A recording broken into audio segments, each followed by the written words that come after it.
profundis clamava ad te Domine. Domine exaudi vocem meam, fiat naures tue intendens in vocem deprecationes me.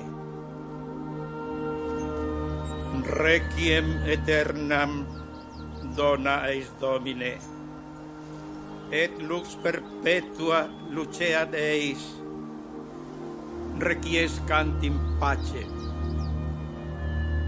Amén. Amén. Amén.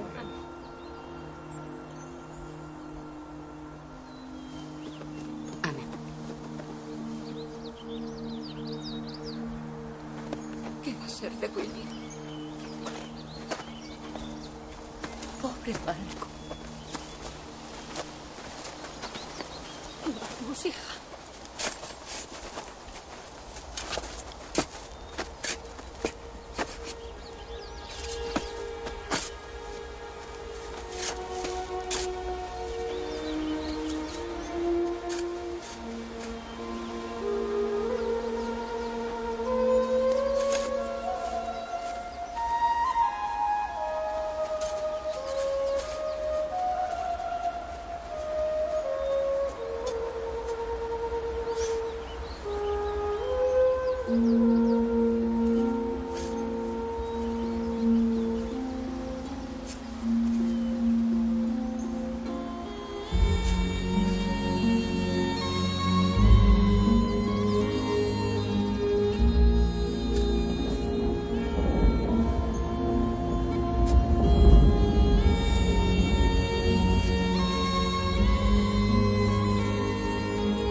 William.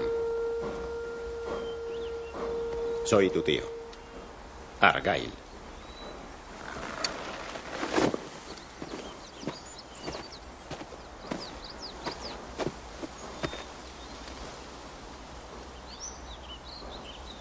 Te pareces a tu madre.